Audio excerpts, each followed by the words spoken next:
어느 가을날 오후 제르베즈가 포르트 블랑슈가에 있는 단골집에 세탁물을 배달해주고 부아소니에르가에 도착했을 때 해가 저물고 있었다.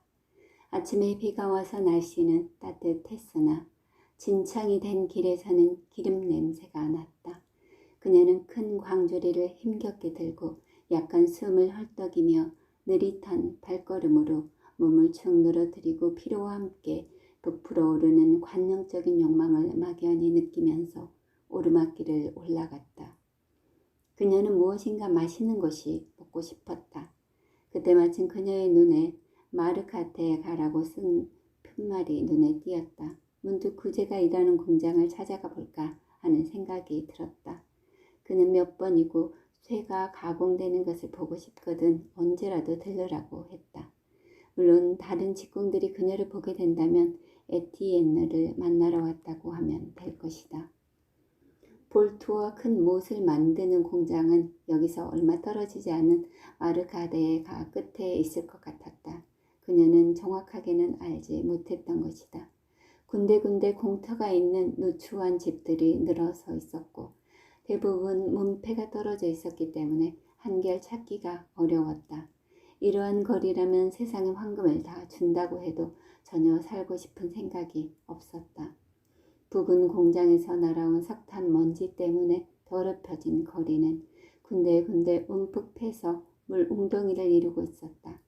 거리 양쪽에서는 창고나 유리를 끼운 큰 공장과 아직 완성되지 않은 것인지 벽돌과 뼈대를 그대로 드러내고 있는 우중충한 회색 건물이 즐비했다. 그리고 바람만 불어도 흔들릴 것 같은 위태로운 벽돌 집들이 시골로 빠지는 길을 따라 뻗어 있었다. 또 거기에는 수상적인 셋집과 이상한 싸구려 식당들이 있었다. 그녀는 찾고 있는 공장이 농마와 색가루 창고 가까이 있고 그 창고는 수평으로 입구가 나 있으며 거기에는 수십만 프랑이 잠들어 있다고 언젠가 구제가 이야기했던 것을 생각해냈다.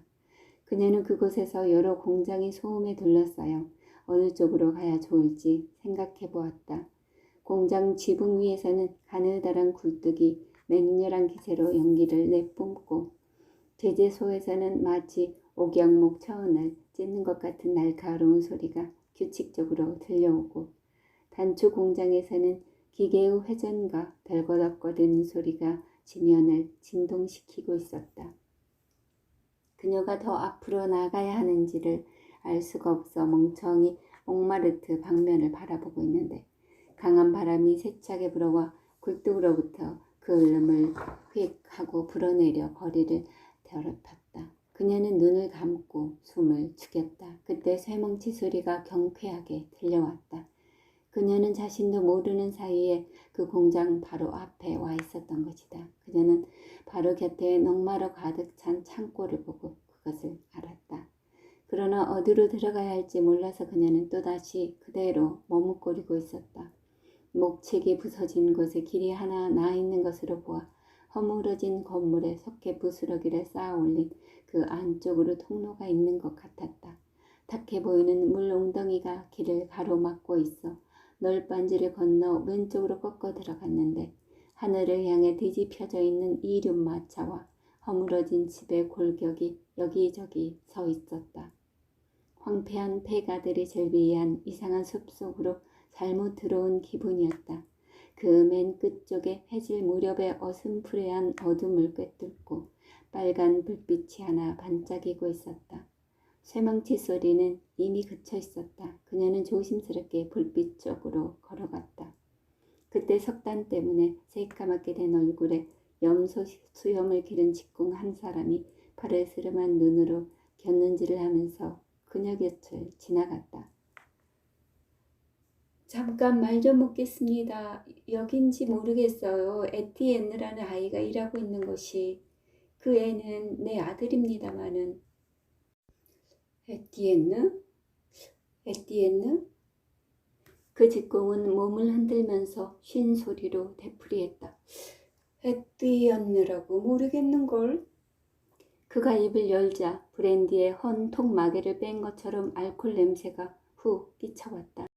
이런 어두운 구석에서 여자를 만났기 때문에 남자가 놀리려는 기색을 보이자 그녀는 몸을 뒤로 빼면서 중얼거렸다. 그럼 구제 씨가 일하고 있는 곳은 여긴가요? 아, 구제? 그렇소. 구제라면 알고 있지. 구제를 만나려면 이 안쪽으로 가시오. 그리고 돌아보면서 금이 간 동판을 울리는 듯한 소리로 외쳤다. 이봐, 벨루도르, 부인이 찾아왔다. 그러나 살부치의 소음은 그 소리를 삼키고 말았다. 제르베즈는 안쪽으로 걸어갔다. 그녀는 입구에 다다르자 목을 늘어뜨렸다. 그곳은 넓은 방으로 처음에는 방 안을 똑똑히 볼 수가 없었다. 대장간의 화덕이 죽은 사람처럼 한 구석에서 푸르스름한 빛을 내고 있을 뿐 주위는 깊은 어둠 속에 빠져 있었다.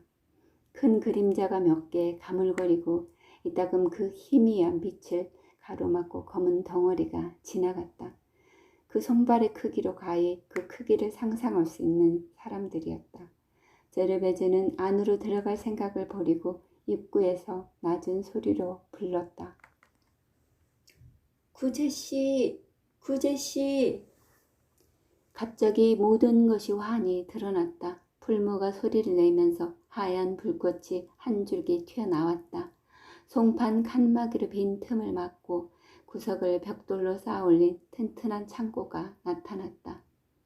아무렇게나 만들어 끼운 창문이 보였고 석탄가루가 날려서 그 방을 회색의 매연으로 칠해놓고 있었다. 거미줄이 엉킨 높은 곳에는 몇 년 동안이나 쌓인 먼지가 무거워져서 넝마처럼 들보에 매달려 있었다. 벽돌레나 선반 위에는 고철과 부서진 기계와 무슨 커다란 도구들이 못에 걸려 있거나 어두컴컴한 한쪽 구석에 내동댕이 쳐져 어수선하고 거묵게 그을린 험악한 모양을 보이고 있었다. 하얀 불꽃은 휘지 않고 번쩍이며 피어올라 밟아서 다져진 땅 위를 태양처럼 비추고 있었다. 그곳에는 틀에 끼워 놓은 4개의 매끄러운 철침이 금박을 흩어놓은 듯 은빛으로 빛나고 있었다. 그때 제르베즈는 화덕 앞에 있는 아름다운 수염을 기른 구제를 발견했다. 에티엔느가 풀무질을 하고 있는 그곳에는 또 다른 2사람의 직공이 있었다. 그러나 그녀에게는 구제밖에 보이지 않았다. 그녀는 다가가서 그의 앞에 섰다. 아니, 웬일이신가요, 제르베즈 부인? 이거 너무나 즐거운 습격입니다. 그는 기쁨에 넘친 표정으로 외쳤다. 그러나 다른 직공들이 의아한 표정을 지었으므로 그는 에티엔느를 어머니에게로 밀면서 말을 이었다. 아드님을 만나러 오셨군요.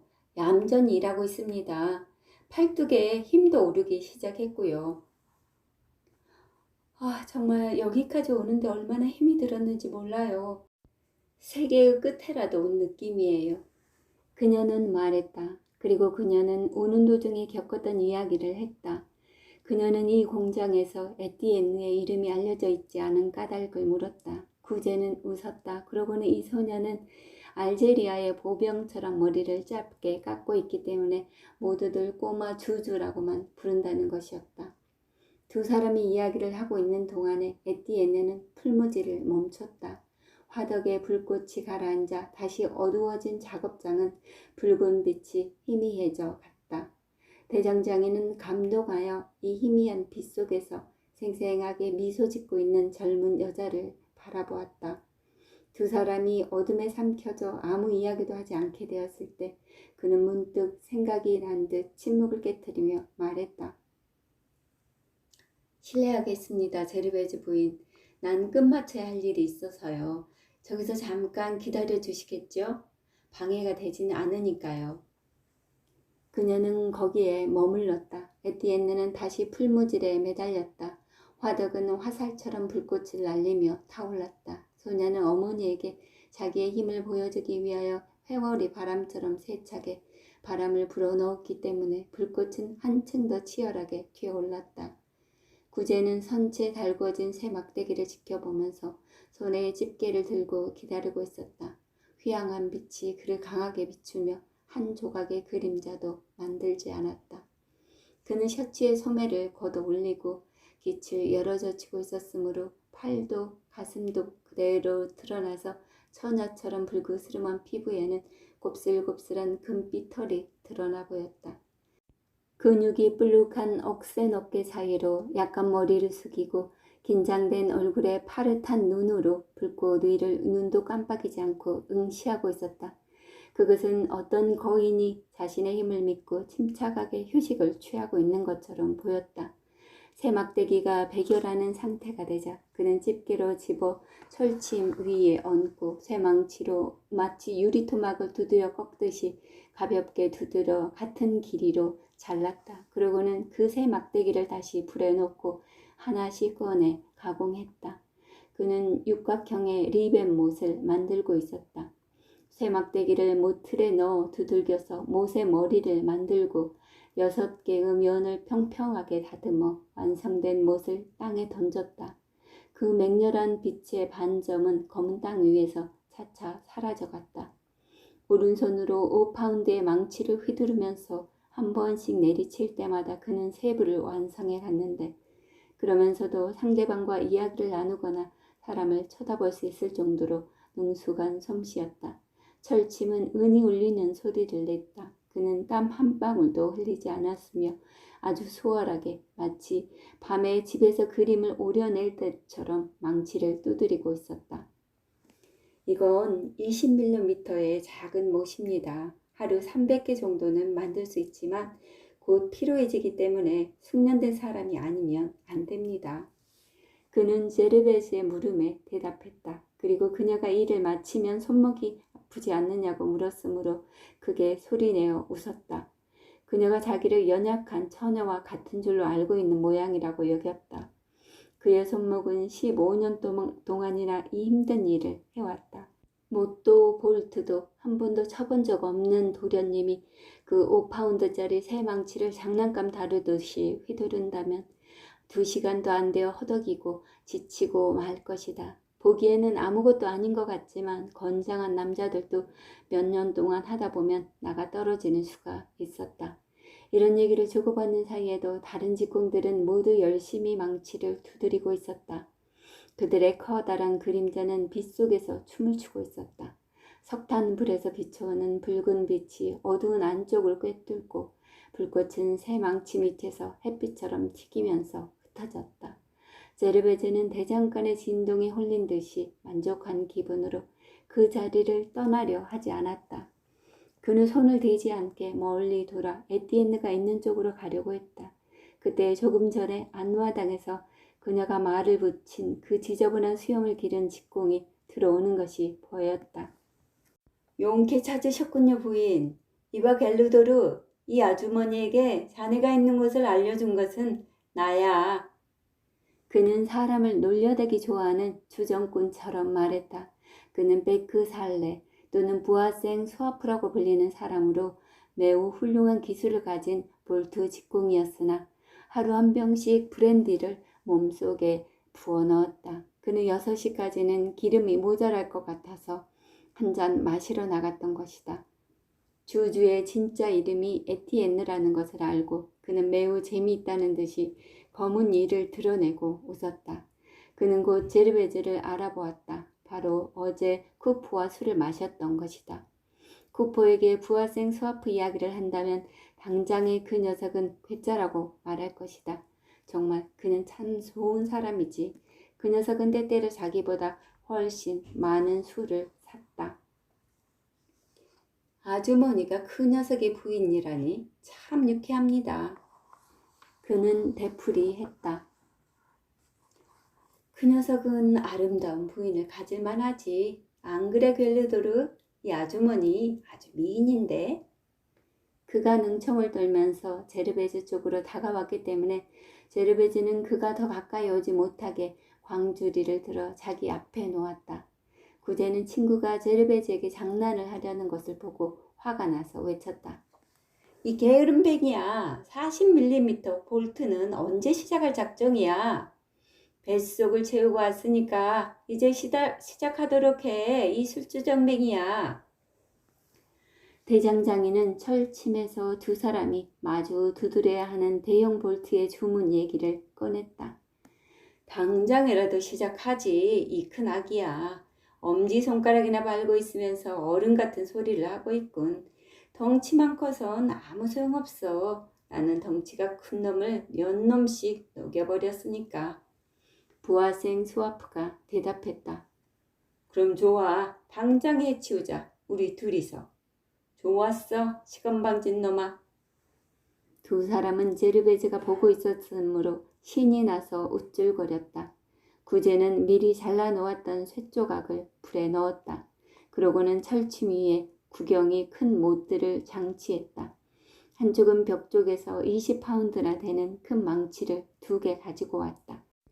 그것은 직공들이 피피느와 데델르라고 부르고 있는 것으로 이 공장에서 제일 큰 한 쌍의 새 망치였다. 그는 힘을 주어가면서 덩게르크의 등대에 쓰기 위해 만든 육타스의 리벤못에 관한 이야기를 했다. 그것은 보석으로 박물관에 진열해도 손색이 없을 만큼 정성을 다해 두드려 만든 것이라고 했다. 솜씨 경쟁을 두려워할 줄 아나. 너 같은 녀석을 상대로 하기보다는 온 파리를 뒤져 상대를 찾는 게 낫지.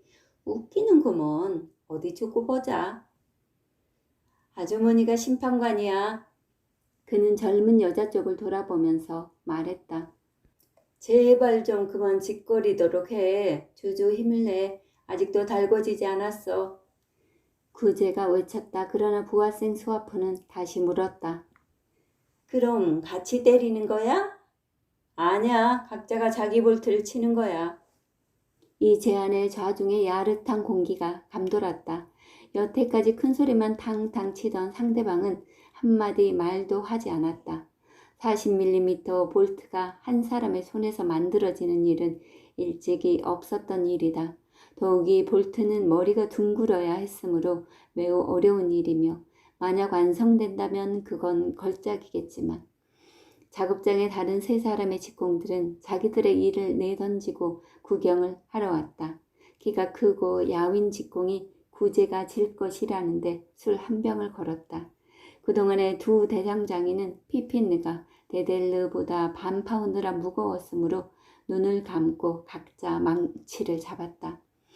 베크살레가 운 좋게 데델르를 잡았다. 피피느는 구제가 차지했다. 베크살레는 다시 힘을 주면서 쇠가 백열이 될 동안 철침 앞에서 우쭐대며 제르베즈에게 부드러운 눈길을 보내고 있었다. 그는 버티고 서서 결투를 하려는 신사처럼 공격 자세를 취하고 발을 구르며 어느새 데델레를 휘두르는 몸짓을 머리에 그리고 있었다. 기겁을 하고 말걸. 그는 기고만장했다. 그는 방돔 광장의 기념주로 동전이라도 만들 수 있었다. 자, 시작하자. 구제도 역시 처녀들의 손목만한 굵은 새 막대기를 모틀에 꽂으며 말했다. 부하생 스와프, 즉 베크살레는 몸을 젖히고 두 손으로 데델르를 휘둘렀다. 몸집이 작고 까칠하며 염소 수염을 기르고 늑대 같은 눈을 번득이며 빗질도 하지 않은 머리카락을 헝클어뜨린 그는 망치를 내리칠 때마다 허리가 흔들리며 튀어오르는 망치 위에 휩쓸리듯 지면에서 몸이 떴다. 그것은 마치 짜증을 잘 내는 사람이 쇠가 너무 단단한데 짜증을 내면서 쇠와 싸우고 있는 것 같았다. 내리친 망치가 제대로 맞았다고 생각되면 오히려 그는 신음하는 것처럼 소리를 질렀다. 브랜디는 다른 인간들의 팔을 둔하게 하지만 그의 혈관에는 혈액 대신 브랜디가 필요했다. 조금 전에 한잔한 것이 지금 온몸을 보일러처럼 뜨겁게 해주었다. 그는 전기기관과 같은 용솟음 치는 힘을 몸속에서 느꼈다. 그러기에 그날 밤은 쇠가 이 사나이를 두려워하고 있었다. 그는 쇠를 씹는 담배보다 더 연하게 늘렸다. 그리고 데델르가 왈츠를 추었다. 그야말로 훌륭한 구경거리였다. 망치의 움직임은 마치 꽁충꽁충 허공으로 뛰면서 속옷을 넘실거리는 엘리제 몽마르트의 어슬렁거리는 여자들처럼 공중으로 크게 뛰었다. 머뭇거리고 있을 수는 없었다. 쇠라는 것은 못된 녀석이어서 망치를 괴롭히려고 곧 식어버리곤 했기 때문이다. 베크살레는 30번을 때려서 볼트의 머리를 만들었다. 그는 숨이 가빴으며 눈알이 앞으로 튀어나오는 것 같았다. 그래서 팔이 삐걱거리는 소리를 듣게 되자 그는 크게 화를 냈다. 그는 자기도 모르게 춤을 추고 고함을 지르면서 어떤 고통에 대해서 복수라도 하듯 다시 2번을 더 내리쳤다. 그가 볼트를 틀에서 꺼내자 볼트의 머리는 곱사등처럼 일그러져 있었다. 어때요? 잘 됐죠? 그는 제르베즈 앞에 그것을 내보이면서 자신만만하게 말했다. 난 잘 몰라요. 제르베즈는 조심스럽게 대답했다. 그러나 그녀는 그 볼트 위에 데델르가 마지막으로 2번 내리쳐서 만들어낸 자국을 톡톡히 보았으므로 웃음을 참느라고 입술을 오므렸다. 그렇게 되면 구제에게 충분히 승산이 있었기 때문이다. 이번에는 구제 차례였다. 그는 시작하기 전에 제르베즈에게 신뢰에 찬 사랑의 눈길을 던졌다. 그는 서두르지 않았다. 적당한 사이를 두고 힘껏 규칙적으로 내리쳤다. 그의 작업은 하나의 모범이 될 수 있을 정도로 정확하고 균형이 잡혔으며 가볍고 민첩했다. 2 손에 잡은 피핀느는 치마 위에 다리를 들어 올리는 따위로 선술집의 무도회와 같은 소동을 일으키지는 않았다. 귀부인처럼 진지한 태도로 어딘가 고풍스런 미뉴에트 춤이라도 추듯 박자에 맞추어 상하 운동을 계속했다. 피핀느의 발 뒤꿈치는 장중하게 박자를 맞추었다. 그것은 먼저 쇠의 한가운데를 망가뜨렸다. 이어 정확한 박자로 어떤 형태를 이루면서 면밀히 계산된 솜씨로 새빨간 쇠붙이, 즉 볼트의 머리 위로 내리쳤다. 확실히 벨루도르의 혈관 속에 있는 것은 브랜디가 아니고 혈액이었다. 쇠망치 속까지 힘차게 맥박치며 규칙적으로 움직이는 순결한 피였다. 이 늠름한 사내야말로 지금 가장 힘차게 일을 하고 있는 멋진 사내였다. 그는 화덕의 맹렬한 불꽃을 전신에 받으며 짧은 머리를 낮은 이마 위로 내리뜨리고 있었다.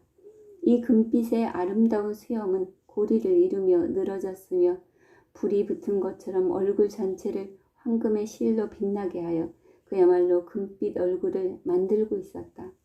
그리고 아이들처럼 하얀 원주와 같은 목, 여자를 가로니일 만큼 크고 넓은 가슴, 박물관에 있는 거인의 어깨나 팔을 그대로 본뜬 조각처럼 두드러져 나온 어깨와 팔, 그가 뛰어오르면 근육은 피부 밑에서 꿈틀거리고 굳어져서 근육이 부풀어 오르는 것처럼 보였다. 어깨도 가슴도 목덜미도 부풀어 올랐다. 그의 동작은 근처를 밖에 비추면서 신처럼 아름답고 전능해 보였다. 이미 20번이나 그는 피핀느를 내리쳤다. 그리고 눈은 쇠붙이를 응시하고 한 번 때릴 때마다 숨을 내쉬었지만 이마에는 오직 커다란 땀방울이 2 줄기 흐르고 있을 뿐이었다. 그는 세었다. 21, 22, 23. 피핀느는 귀부인처럼 여전히 예의 바른 인사를 하고 있었다. 되게 재능군. 베크 살레가 비웃으며 중얼거렸다. 제르베즈는 구제의 맞은편에서 감동적인 미소를 띠고 지켜보고 있었다. 사내란 얼마나 어리석은 존재들인가. 이 2 사람은 자기의 환심을 사기 위해 볼트를 치고 있는 것이다. 그녀는 그것을 잘 알고 있었다. 그들은 쇠망치를 가지고 자기를 차지하려 하고 있었다. 한 마리의 작은 암탉 앞에서 당당한 모습을 보여주고 싶은 2 마리의 크고 붉은 수탉과 같았다. 그들은 온갖 수단을 다 동원했다. 어쨌든 마음이란 이따금 그것을 표현하느라고 묘한 방법을 쓰는 법이다. 그렇다. 철침을 두들기는 데델르와 피핀느의 울림, 그것은 그녀를 위한 것이었다. 쳐서 망그러뜨린 쇠, 그것도 그녀를 위한 것이었다. 불처럼 타올라 맹렬한 불꽃을 휘날리고 있는 이 진동하는 대장간, 그것도 그녀를 위한 것이었다. 여기서 그들은 그녀에 대한 사랑을 단련하고 있었다. 어느 편이 새를 잘 단련하느냐를 가지고 나를 쟁탈하려는 것이다. 그렇게 생각하니 그녀는 마음속으로 기뻤다. 결국 여자란 달콤한 말을 좋아하는 존재다. 특히 구제가 내리치는 쇠망치 소리가 유별나게 그녀의 가슴에 울렸다. 그것은 마음속에서 철침과 같이 밝은 음악을 연주하며 혈관에 큰 고동의 반주가 되었다. 그것은 바보스럽게 생각되기도 했으나 그녀는 그것 때문에 어떤 것을, 볼트의 쇠 막대기처럼 단단한 어떤 것을 마음속에 못 박아 놓은 것처럼 느껴졌다. 황혼 무렵 이곳에 들어올 때 그녀는 축축한 보도를 걸으면서 맛있는 것을 먹고 싶은 막연한 욕망을 느끼고 있었다. 지금 구제가 내리치는 쇠망치가 그 맛있는 것을 그녀에게 준 것 같아서 그녀는 만족했다. 그녀는 그의 승리를 믿어 의심치 않았다. 그녀는 이제 이 사내의 것이었다. 베크살레가 때 묻은 바지와 작업복 윗도리를 입고 도망치는 원숭이처럼 발짝 뛰어오르는 것은 너무나 보기 흉했다. 그녀는 맹렬한 열기 속에서 얼굴이 빨갛게 달아올랐으나 어떤 말할 수 없는 행복감에 젖어 피핀느의 마지막 타격에 머리에서 발끝까지 온몸이 떨려오는 쾌감을 느끼면서 기다리고 있었다. 28. 그는 쇠 망치를 땅에 놓으면서 마지막으로 외쳤다. 다 됐어요. 보세요. 볼트의 머리는 반지르하게 상처 하나 없었다. 이것이야말로 보석 세공사의 솜씨였는데 주물로 만든 공처럼 둥그랬다. 직공들은 고개를 저으면서 그 머리를 바라보았다. 흠잡을 곳이 없었다. 그 앞에 무릎을 꿇을 수밖에 없었다. 부하생 수아프는 풀이 죽어 이윽고 자기 철침으로 돌아갔다. 그동안 제르베즈는 볼트를 더 자세히 보려고 구제에게 바짝 다가서 있었다. 에티엔느가 풀무에 손길을 늦추었으므로 대장간은 다시 어둠에 쌓이고 붉은 석양도 어느새 져버려서 깊은 밤이 되었다. 대장장이와 세탁부는 고철 냄새가 피어오르는 매연과 쇳가루로 새까맣게 된 작업장에서 밤의 장막이 드리워지는 것을 느꼈으며 그 안에서 말할 수 없는 즐거움을 맛보았다.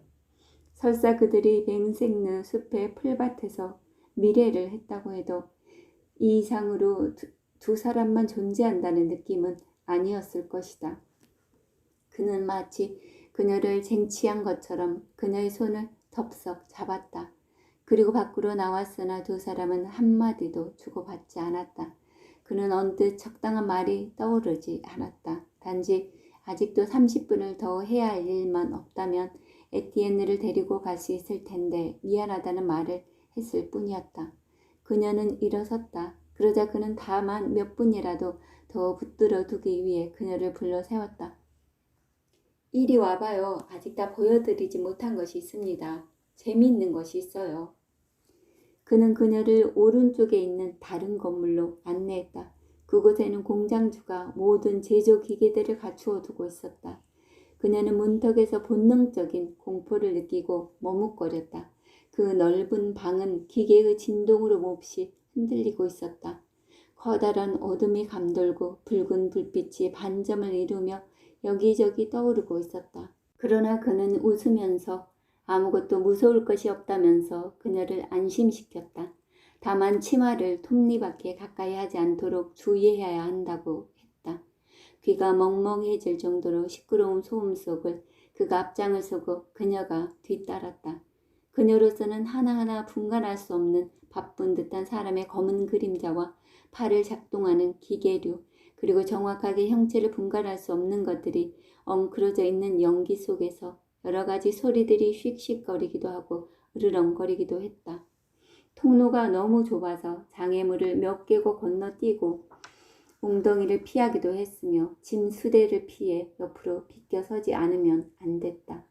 서로 주고받는 이야기도 들리지 않았다. 그녀에게는 아직 아무것도 보이지 않았다. 그저 모든 것이 춤추고 있을 뿐이었다.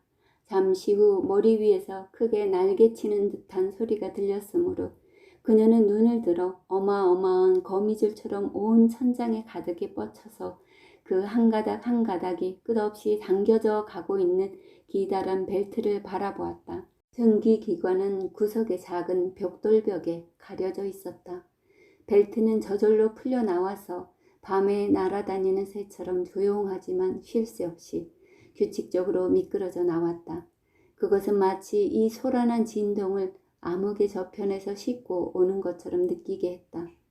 그녀는 통풍관에 걸려 넘어질 뻔했다. 통풍관은 밟아 다져진 땅 위에서 사방으로 갈라져서 각각의 기계 옆 작은 화덕에 강한 바람을 보내고 있었다. 그는 우선 그 장치를 보여주기 위해서 화덕에 바람을 넣었다.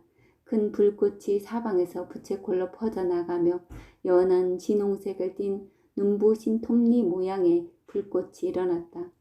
그 빛은 매우 강해서 구제가 가지고 있던 조그만 램프는 햇빛 속의 작은 그림자처럼 보였다. 그는 계속 소리를 높여 설명하면서 기계에서 기계로 돌아다녔다. 쇠막대기를 자르고 있는 금속 절단기는 아래 위에 이런 새 조각을 물어서는 그 하나하나를 뒤로 토하고 있었다.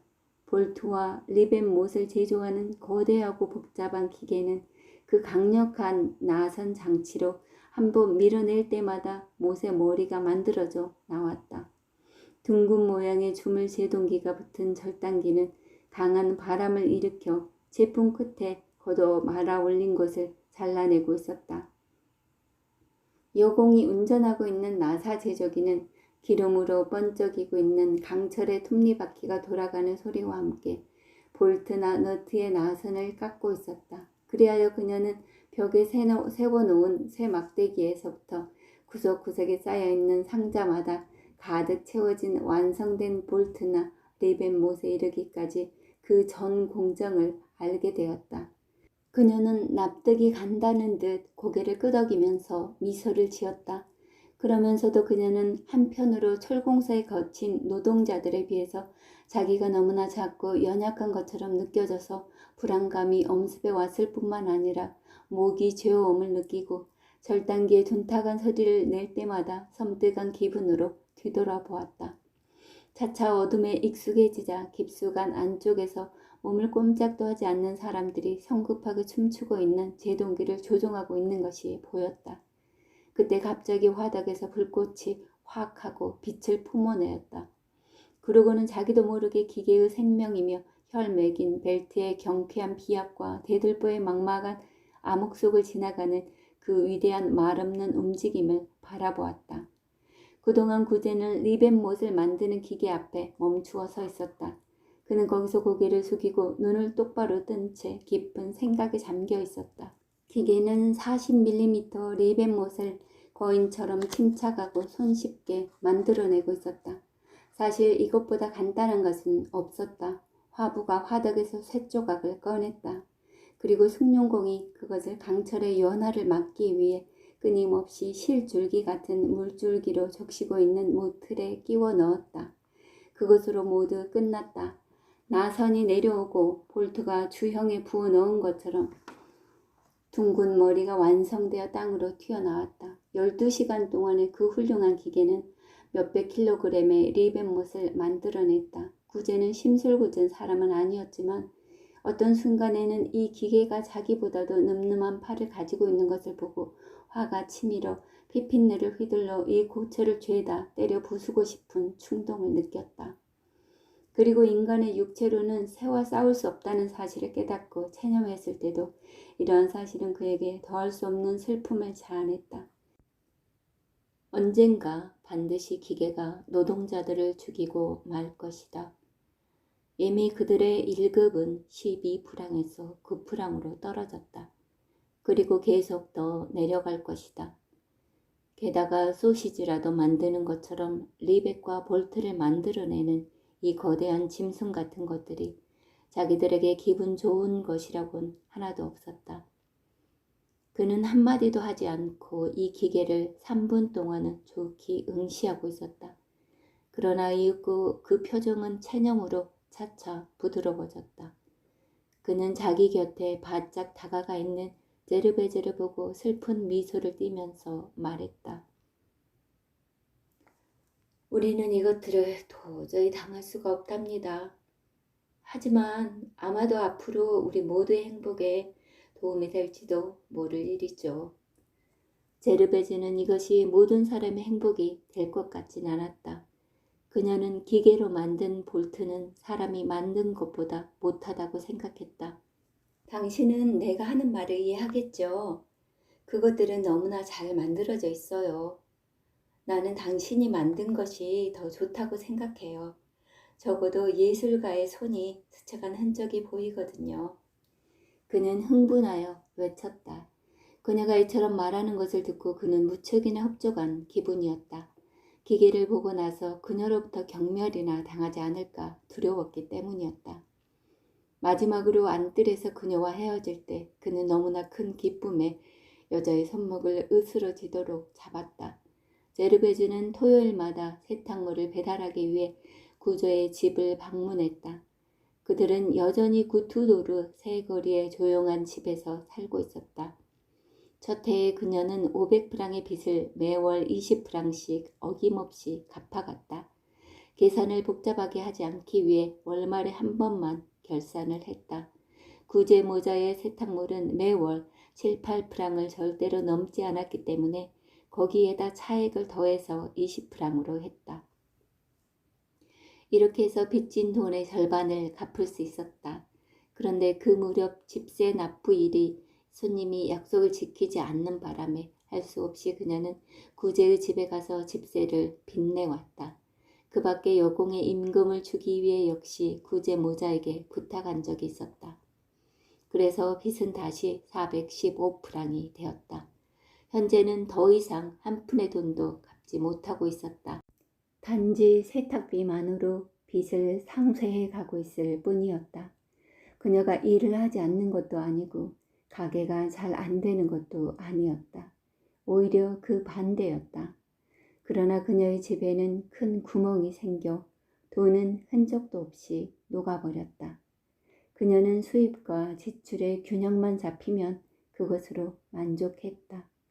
살아갈 수만 있다면 너무 불평할 필요는 없었다. 그녀는 살이 쪘다. 앞날을 생각하며 걱정을 할 정도의 기력도 없어지고 살이 쪄감에 따라 자질구레한 일은 생각하기도 싫었다. 돈이란 돌고 도는 것, 모아두면 녹이나 슬기 마련 아닌가. 그러나 구제 부인은 제르베제에 대해서 어머니 같은 태도로 때로는 자상하게 충고를 하기도 했다. 그것은 돈을 빌려주었기 때문이 아니라 그녀를 사랑했기 때문에 그녀의 파멸을 볼 수가 없었던 것이었다. 구제 부인은 부채에 대해서는 한마디도 하지 않았다. 말하자면 그 일에 대해서는 세심한 주의를 기울이고 있었던 것이다. 제르베즈가 대장간을 방문할 이튿날은 마침 그 달의 마지막 토요일이었다. 구제의 집에 다다르자 그녀는 바구니 무게로 팔이 떨어지는 것 같아 2분 동안이나 숨을 쉴 수가 없었다.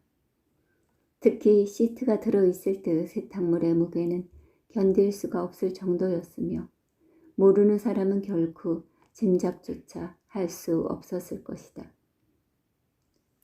전부 가져왔지요? 틀림없이. 구제 부인이 물었다. 그녀는 이 점에 대해서는 엄격했다. 그때그때 정확히 정리를 했기 때문에 세탁물을 배달할 때는 하나도 남기지 말고 가지고 오도록 하라고 그녀는 요구했다. 그녀의 또 하나의 요구는 세탁부가 정해진 날, 정해진 시간에 정확히 와야 한다는 것이었다. 그렇게 하면 아무도 시간을 낭비하지 않아도 된다는 것이었다. 틀림없이 가져왔습니다. 제르베즈는 미소를 띠면서 말했다. 보시다시피 하나도 빠뜨린 것은 없습니다. 그건 사실이죠. 당신에게는 결점이 없는 것은 아니지만 이것만은 정확해요. 구제 부인이 말했다.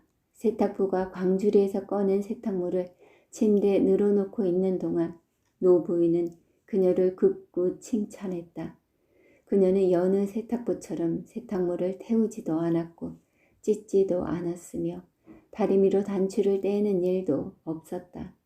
다만 표백을 너무 많이 하고 셔츠의 가슴에 풀을 너무 세게 먹이긴 했지만 봐요, 성냥갑 같지 않는가. 그녀는 셔츠의 가슴 부분을 비벼 바스락바스락 소리를 내며 이야기를 계속했다. 우리 아들은 별 말을 하지 않지만 계속 이러면 목이 베일지도 몰라요. 내일 뱅생내서 돌아오면 목에서 피가 날 거요. 어쩜 그런 말씀 마세요. 셔츠는 조금 빳빳해야 합니다. 그렇지 않으면 후줄근해서 누더기처럼 보여요. 다른 남자들을 보세요. 아주머니 댁 세탁물은 제가 직접 하고 있어요. 가게 사람들은 누구도 아주머니 댁의 물건엔 손을 대지 못하게 해요. 제가 정성에 정성을 들여 해요. 정말이에요. 제르베즈는 서글픈 마음으로 외쳤다. 그녀는 마지막 말을 중얼거리면서 얼굴을 붉혔다. 자기가 구제의 셔츠에 다리미질하는 것을 낙으로 삼고 있는 것을 혹 눈치채지나 않을까 해서였다. 확실히 그녀는 무슨 난잡한 일을 생각하고 있는 것은 아니었으나 약간은 부끄러웠다. 아니에요. 당신의 일에 흠을 잡고 있는 것은 아니에요. 당신은 정말 흠잡을 곳 없이 잘해주고 있어요. 그건 알고 있어요. 구제 부인이 말했다. 이 모자는 정말 잘 됐어요. 이렇게 자수를 돋보이게 하는 것은 당신뿐이지요. 둥근 단도 맵시가 있고 당신 손이 간 것은 한눈으로 봐도 알 수가 있어요. 한 장의 행주라도 여공에게 맡긴 것은 단번에 알아요. 앞으로는 풀을 조금만 10개 먹여줘요. 그것뿐이에요. 구제는 신사 같은 모양을 내는 것을 좋아하지 않거든요.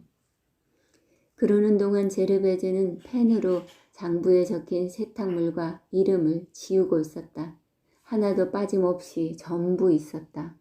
두 여자가 계산을 마쳤을 때 구제의 어머니는 제르베즈가 모자 한 개의 요금을 육수로 계산하고 있는 것을 보았다. 그녀는 비싸다고 했다. 그러나 다른 곳에 비해서 실제로는 비싼 것이 아니라는 것을 인정하지 않으면 안 되었다. 와이셔츠가 5수, 여자 바지가 4수, 베개 커버가 1수 반.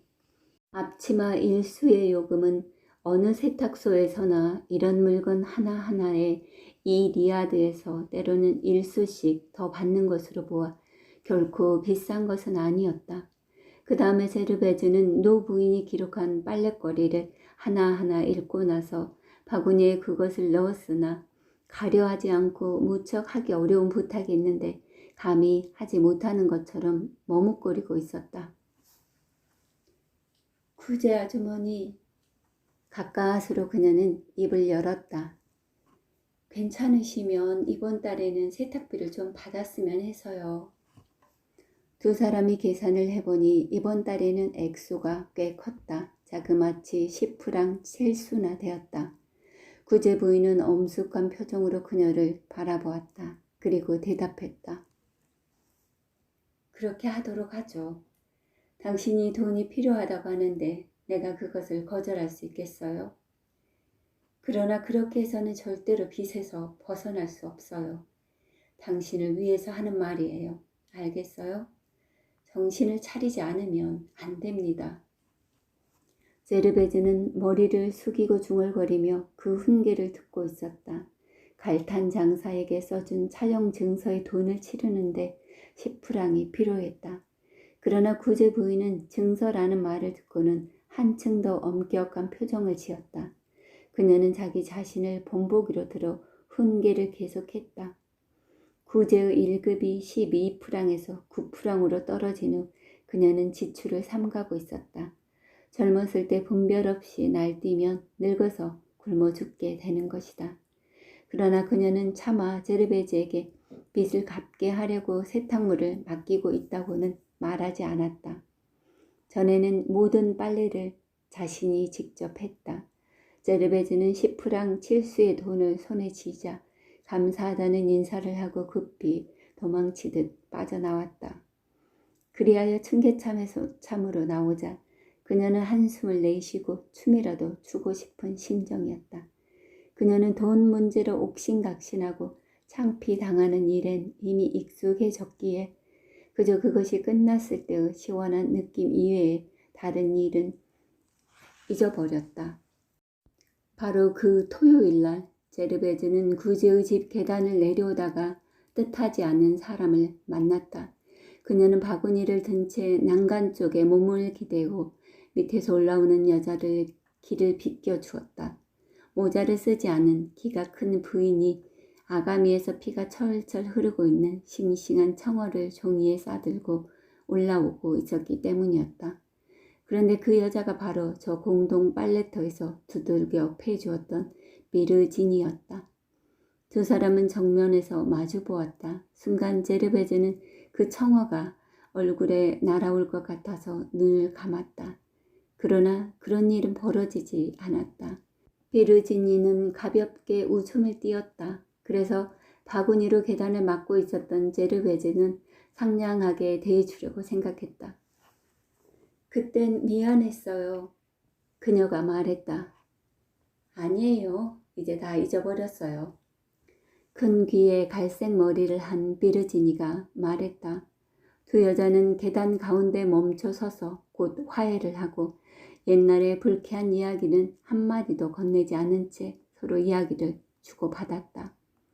비르지니는 이제 29살로 묶어놓은 갈색 머리 사이로 약간 갸름한 얼굴을 한 키가 늘씬한 훌륭한 부인이 되어 있었다.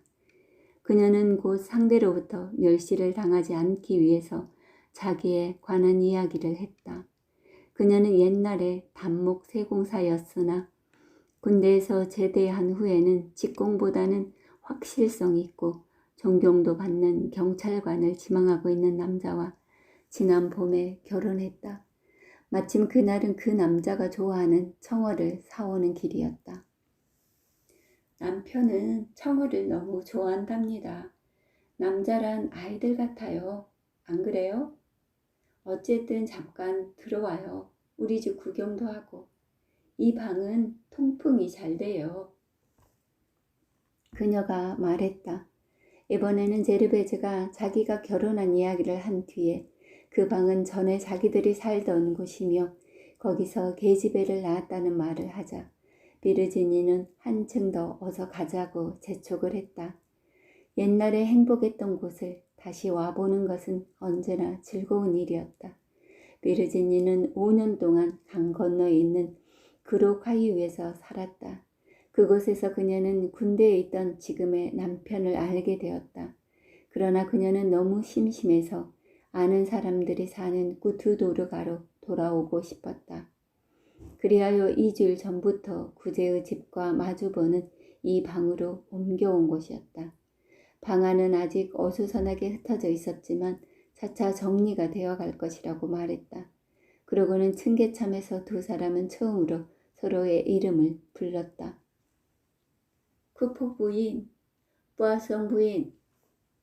이때부터 그녀들은 서슴없이 부하성 부인, 쿠포 부인 하면서 서로를 부르게 되었다. 그것은 단지 옛날 그다지 떳떳하지 못했던 시기에 서로 알게 된 두 사람이 이제는 어엿한 남의 아내가 되어 있다는 기쁨 때문이었다.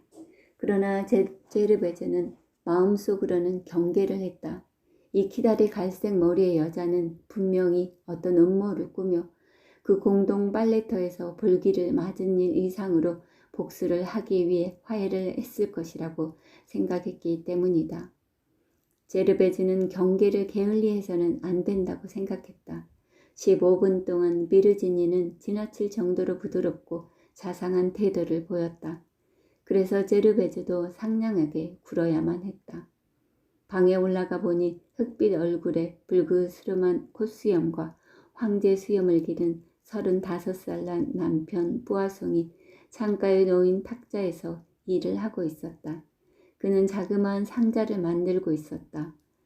도구는 단지 작은 칼과 손톱 줄만한 톱과 악교 단지뿐이었다.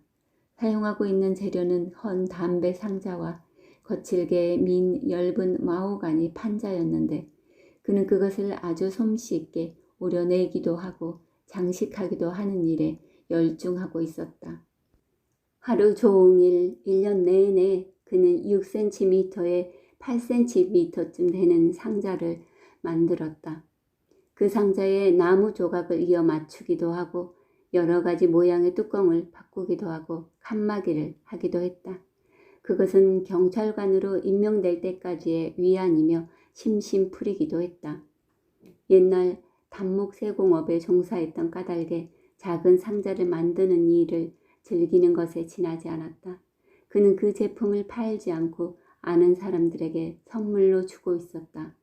부하송은 일어서서 아내가 옛날 친구라고 소개한 제르베즈에게 정중히 인사했다. 그러나 이야기를 계속하지는 않았다. 그는 곧 다시 작은 톱을 집어들었다. 이따금 장롱 앞에 놓인 청어를 곁눈질로 쳐다볼 뿐이었다. 제르베즈는 옛집을 다시 와서 매우 기분이 좋았다. 그녀는 가구를 놓았던 장소를 이야기하며 방바닥에서 아이를 낳은 그 장소를 가리키기도 했다. 생각해보면 참 희한한 인연이 아닐 수 없었다. 그 옛날에 서로의 관계는 잊어버리고 예전의 모습을 감춘 뒤에 이렇게 같은 방에서 뒤따라 살게 되고 다시 만날 수 있을 것이라고는 절대로 생각하지 않았던 것이다. 비르지니는 자신의 일과 남편에 관해서 다시 상세한 이야기를 했다.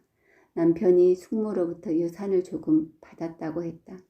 언젠가는 그것으로 사업을 해보겠지만 우선은 자기가 바느질 일을 계속하고 있으며 여기저기서 부탁받은 옷들을 그런대로 만들고 있다고 했다. 반 시간 정도 지나서 제르베즈는 돌아갈 채비를 했다. 부하송은 잠깐 돌아보았을 뿐이었다. 전송하러 나온 비르지니는 꼭 한번 찾아가겠노라고 약속한 다음 그녀에게 자기의 바느질 단골들에게 말해서 세탁물도 보내주겠노라고 했다. 그것은 참 잘된 일이었다. 그때 비르지니가 층계참에서 다시 자신을 잡아당기는 바람에 제르베즈는 랑티에와 금속 연마공인 동생 아델에 관한 이야기를 하려는 것이 아닌가 생각했다. 그래서 그녀는 적잖이 당황했다. 그러나 그런 불쾌한 일에 관해서는 한마디도 언급하지 않았다. 두 사람은 매우 친절한 태도로 작별 인사를 하고 헤어졌다. 잘 가요, 쿠퍼 부인. 잘 있어요, 푸아송 부인. 이것이야말로 깊은 우정의 출발점이었다. 일주일 후에 비르지니는 이제는 제르베즈의 가게 앞을 그대로 지나가지 않았다. 그리고 거기서 2시간이고 3시간이고 세월 가는 줄 모르고 수다를 떨었다. 부하성이 마차에라도 치이지 않았는가 걱정을 하며 무덤에서 나온 사람처럼 무표정한 얼굴로 그녀를 찾아오기도 했다. 그러나 제르베즈는 이 재봉사와 만날 때마다 곧 어떤 이상한 기분에 사로잡혔다. 이 여사가 무슨 말을 짓거리기 시작하면 랑튀에에 관한 이야기를 꺼내는 것이 아닌가 하는 생각을 갖게 되었다. 이 여자가 거기 있는 동안 그녀는 아무래도 랑튀에를 생각하지 않을 수가 없었다. 그것은 참으로 어리석고 부질없는 일이었다. 그녀는 랑튀에와 아델이 그렇게 된 것을 비웃고 있었기 때문이다. 그녀는 절대로 따지고 묻지는 않았다. 두 사람의 소식을 알고 싶지도 않았다. 그러나 그것은 그녀의 뜻대로 되지 않았다. 대수롭지 않은 노래 후렴이 입속에 달라붙어 떨어지지 않듯이 그들에 관한 생각도 머릿속에서 떨어지지 않았다. 물론 그녀는 비르지니에 대해서 아무런 원한도 품고 있지 않았다. 그것은 절대로 이 여자 탓은 아니었으니까. 그녀는 이 여자와 함께 있으면 매우 즐거웠으므로 돌아가려고 하면 몇 번이나 붙잡았다. 그러는 동안에 겨울이 왔다. 쿠포 부부가 구투도르가에서 보내는 4번째 겨울이었다. 그해 3월과 다음에 1월은 유난히 추위가 심했다. 돌이 쪼개질 정도로 무섭게 얼어붙었다. 정월 초하루부터 3주일 동안에 쌓인 눈은 조금도 녹지 않았다. 그러나 겨울은 다리미질을 하는 여자들에게는 좋은 계절이었으므로 그것은 전혀 일에 방해가 되지 않았다. 가게 안은 말할 수 없이 쾌적한 온도였다. 맞은편 권가물집이나 속옷 상점처럼 유리창에 서리가 끼는 일은 없었다. 갈탄을 채워둔 난로는 그것을 목욕탕처럼 따뜻하게 덮여놓았고 세탁물은 김을 내뿜어 한여름 같았다. 모두들 이 쾌적한 가게 안을 즐기고 있는 것 같았다. 구석구석까지 따스해지도록 문들을 죄다 닫았으므로 눈을 뜬 채 졸고 있는 형편이었다. 제르베즈는 웃으면서 시골에 있는 기분이라고 말했다. 사실 마차는 눈 위를 굴러갔으므로 소리를 내지 않았다. 지나가는 사람들의 발소리도 희미하게 들렸다. 이 꽁꽁 얼어붙은 깊은 침묵 속에서 아이들이 떠드는 소리만이 들렸다. 제철 공장의 도랑에서 얼음을 지치는 아이들이 무리를 지어 떠드는 소리였다. 그녀는 때때로 입구의 유리문까지 나와서는 손으로 서리를 닦으면서 이 모진 추위 속에서 이 부근 일대가 어떻게 되어 있는가를 바라보았다. 그러나 인근 가게에는 사람 얼굴이 하나도 보이지 않았다. 이 일대 전부가 눈을 뒤집어 쓴 채 등을 둥글게 웅크리고 있는 것처럼 보였다. 그녀는 바로 이웃에 위치한 석탄가게 마누라와 머리를 잠깐 숙여 인사를 했을 뿐이었다. 이 여자는 추위가 심해지자 모자도 쓰지 않고 입이 귀까지 찢어지게 벌리고서 돌아다니고 있었다. 이처럼 추운 겨울에는 점심때 뜨거운 커피를 마시는 일이 가장 즐거웠다. 여공들은 불평을 하는 일이 없었다. 여주인은 커피를 매우 진하게 탔고 또 꽃상추 따위는 거의 넣지도 않았다. 그것은 포코니의 부인 집의 싱거운 커피와는 비교도 되지 않았다. 쿠퍼 어머니가 커피를 끓일 때는 물을 얹어 놓은 채 졸기가 일쑤였으므로 커피는 언제까지나 나오지 않았다. 그런 때 여공들은 점심을 마치고 다리미질을 하면서도 커피를 기다렸다. 마침 공현제 다음 날이었다. 12시가 되었는데도 커피 준비가 되지 않았다. 이날 커피는 아무래도 잘 걸러지지 않았다. 쿠퍼 어머니가 조그만 스푼으로 요가기를 두드렸다. 커피 방울이 한 방울 두 방울 천천히 떨어지는 소리가 들렸다. 그냥 놔두세요. 기다리 클레망스가 말했다. 그렇게 하면 탁해져요. 오늘은 씹는 커피가 되겠군요. 기다리 클레망스는 새 와이셔츠를 꺼내놓고 손톱으로 주름을 펴고 있었다. 그녀는 심한 감기에 걸려서 부은 눈으로 작업대가에서 몸을 구부려 목을 도려내듯 심한 기침을 하고 있었다. 그런데도 그녀는 목에 명주 목도리 하나 감지 않고 1수짜리 싸구려 모직 옷을 걸친 채 떨고 있었다. 곁에 앉은 피트와 부인은 플란넬을 입고 귀 밑까지 감싸고 패티코트에 다리미질을 하면서 그 끝쪽을 의자의 등에 걸쳐놓은 다리미판에 감싸고 있었다. 바닥에는 패티코트가 흘러내려도 더럽히지 않도록 시트가 깔려 있었다. 제르베즈는 혼자서 작업대의 반을 점령한 채 술을 놓은 무슬린 커튼에 줄이 잘못 서지 않도록 팔을 뻗어 곧바로 다리미질을 하고 있었다. 갑자기 커피가 소리를 내면서 넘쳤으므로 그녀는 머리를 들었다. 사팔뜨기 오기스틴이 스푼을 요가기 속에 쑤셔 넣어 찌꺼기 한가운데 구멍을 낸 것이었다. 가만히 좀 있지 못해? 도대체 내 몸 안에는 무엇이 들어있니? 그러니까 찌꺼기만 먹게 되잖니. 제르베즈가 외쳤다. 쿠퍼 어머니는 작업대의 빈 자리에 컵을 5개 늘어놓았다. 여공들은 일손을 멈추었다. 여주인이 컵에 각설탕을 2개씩 넣고 손수 커피를 부어주었다. 이때가 하루 중에 가장 기다려지는 시간이었다. 그날도 각자가 컵을 들고 스토브 앞에 나지막한 걸상에 웅크렸을 때 입구의 문이 열리면서 비르지니가 벌벌 떨며 들어왔다. 안녕하세요. 몸이 찢어질 것 같아요. 귀는 감각이 없어졌고요. 어쩜 이렇게도 추운지. 그녀가 말했다. 어머, 푸아송 부인, 마침 잘 오셨어요. 자, 함께 커피나 듭시다. 제르베즈가 외쳤다. 고마워요. 길을 조금 가로질러 왔을 뿐인데도 추위가 뼛속까지 스미네요. 다행히 커피는 좀 남아있었다. 쿠퍼 어머니는 또 하나의 컵을 가지러 갔다. 그리고 제르베즈는 예의상 비르지니가 직접 설탕을 넣도록 했다. 여직공들은 몸을 비껴 그 여자를 위해 난로 앞에 자리를 약간 마련해 주었다. 그녀는 코가 빨갛게 언 채 굳은 손을 녹이기 위해 두 손으로 컵을 감싸들고 잠시 떨고 있었다. 식료품 가게에 들렸다가 돌아가는 길인지 거기서 4파운드 반의 치즈를 기다리고 있는 동안 몸이 얼어붙어 버리고 말았다고 한다. 그러고는 이 가게의 쾌적한 온도에 탄성을 질렀다. 사실 화로 안에라도 들어간 기분이었다. 이 정도라면 죽었던 사람도 넉넉히 살아날 수 있을 것 같았다. 그만큼 기분이 좋아 살결이 꿈틀거렸다. 이윽고 몸이 녹아오자 그녀는 긴 다리를 더욱 길게 뻗었다. 6명의 여자들은 김이 모락모락 나는 세탁물의 습한 공기 속에서 조용히 커피를 홀짝거렸다. 쿠퍼 어머니와 비르지니만이 의자에 앉아 있었다. 다른 여자들은 낮은 의자에 걸터 앉아 있었기 때문에 바닥에 앉아 있는 것처럼 보였다. 사팔뜨기 오기스틴은 시트의 끝을 당겨 패티코트 밑에서 몸을 편히 뻗었다.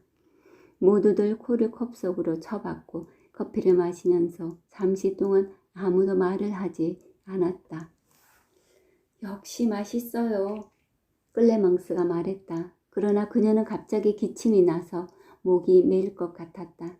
그녀는 벽에 기대어 한층 심하게 기침을 했다. 되게 걸렸군. 대체 어디서 그런 것을 걸려왔죠? 비르지니가 말했다. 누가 알겠어요. 틀림없이 요 전날 밤이었을 거예요. 두 여자가 그랑 발콩 문을 나오자 주먹 다짐을 시작했어요. 구경을 한다고 눈이 오는데도 그대로 서 있었죠. 치고 받고 정말 굉장한 싸움이었어요. 정말 우스웠답니다. 한 사람은 코가 찢어져서 피가 땅바닥에 흐르고 나처럼 기다렸던 상대편 그 여자는 그 피를 보자마자 그대로 도망쳐 버리더군요. 그런데 그날 밤부터 기침이 나기 시작했어요. 그리고 말이에요. 남자란 여자와 잘 때 확실히 바보가 돼버리는 모양이지요. 밤새도록 옷을 벗겨놓으니. 클레망스는 소매로 얼굴을 훔치면서 말했다. 대단한 행실이로군. 이봐, 그러다가 죽고 말겠어. 피트와 부인이 중얼거렸다. 그래요. 난 스스로 몸을 해치는 것이 재미있어요. 게다가 세상이란 참 우습잖아요. 55수를 벌기 위해 기중한 하루를 뼈가 부서지도록 일을 하면서 아침부터 밤까지 이 난로 앞에서 자신의 피를 불사르고 있으니 정말 지겨워요. 정말 이 감기까지도 나를 저 세상으로 데려다 주지 않으니 이놈의 감기도 걸렸을 때처럼 쉬 가버린다고요. 침묵이 흘렀다. 술집 무도회에서는 고함을 지르고 떠들썩하게 노는 이 왈가다 클레망스가 일자리에서는 언제나 죽음이라는 것을 생각하면서 모든 사람을 울적하게 만들었다. 제르베즈는 이 여자를 잘 알고 있었으므로 단지 이렇게 말했다. 진탕 놀고 난 다음 날은 유쾌하지 못하군. 사실 제르베즈의 입장에서는 여자들이 싸운 얘기 따윈 듣고 싶지 않았다. 그녀와 비르지니가 있는 앞에서 발에다 나막신을 던졌느니 손자국이 나게 갈겼느니 하는 이야기는 저 공동 빨래터에서 엉덩이를 때린 일이 연상되어 기분이 나빴다. 마침 비르지니가 웃음을 띠며 그녀를 쳐다보았다. 그래요. 실은 나도 어제 머리채를 잡아당기면서 싸우는 것을 보았어요. 그녀는 중얼거렸다. 도대체 누가 그랬죠? 바로 이 거리의 산파와 그 집 식모예요. 그 외 몸집이 조그만 금발 있잖아요. 그 처녀가 아주 사납고 행실이 나빠요. 산파에게 당신은 채소집 안주인 애를 낙태시켰지? 나에게 한몫 안 주면 경찰에 고발할 거야. 라고 떠들어대더군요. 이러고는 할 소리 못할 소리를 마구 직결을 대는데 정말 가관이었다고요. 참다 못한 산파가 그 얼굴을 한 대 때렸지 뭐예요. 그러자 그 처녀가 당장에 주인 여자의 눈을 후벼낼 듯이 핥히고 머리칼을 잡아 끌잖아요. 어찌나 악착스럽던지. 푸죽한 주인이 와서 계집애를 간신히 떼놓았어요. 여직공들은 재미있다는 듯이 웃었다. 그리고 모두들 알뜰하게 커피를 한 모금씩 마셨다. 당신은 그 산파가 애를 낙태시켰다고 생각해요? 클레망스가 물었다. 글쎄, 그런 소문이 있긴 하던데 그야 내가 입회한 것은 아니지만 그리고 그것도 장사인데 누구나 낙태시키고 있잖아.